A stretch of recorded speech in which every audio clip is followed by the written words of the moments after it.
కర్ణాటక ప్రభుత్వం సంచలన నిర్ణయం తీసుకుంది. అది కూడా దేశంలోని అతిపెద్ద 2 బ్యాంకులపై కన్నెర్ర చేయటం సర్వత్రా ఆశ్చర్యానికి గురిచేసిందనే చెప్పాలి. అసలు ఆ బ్యాంకులను ఎందుకు రద్దు చేయాల్సి వచ్చింది? ఆ బ్యాంకులు చేసిన తప్పేంటి? అందులో ఏమైనా కుట్ర ఉందా? మరేదైనా కారణం ఉందా అనే విషయాలను ఈ వీడియోలో చూసేద్దాం. ఇక వివరాల్లోకి వెళ్తే కర్ణాటక ప్రభుత్వం అనూహ్య నిర్ణయం తీసుకుంది. State bank of India SBI, Punjab national bank పిఎన్బితో అన్ని లావాదేవీలు నిలిపివేస్తూ బుధవారం ఉత్తర్వులు జారీ చేసింది.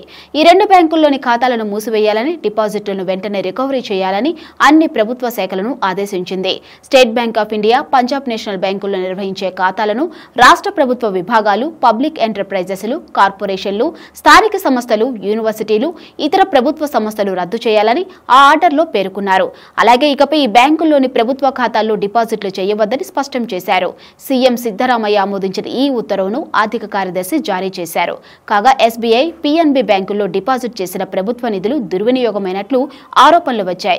ఈ ఆరోపణలకు సంబంధించి ఈ 2 బ్యాంకులకు కర్ణాటక ప్రభుత్వం ముందస్తు హెచ్చరికలు జారీ చేసింది. ఇక ఎలాంటి స్పందన రాకపోవడం, సమస్య పరిష్కారం అవ్వకపోవడంతో ప్రభుత్వం ఈ మేరకు కఠిన నిర్ణయం తీసుకున్నది. ఎస్బీఐ, పిఎన్బి ఖాతాల్లో అన్ని లావాదేవీలు నిలిపివేస్తూ బుధవారం ఉత్తర్వులు జారీ చేసింది.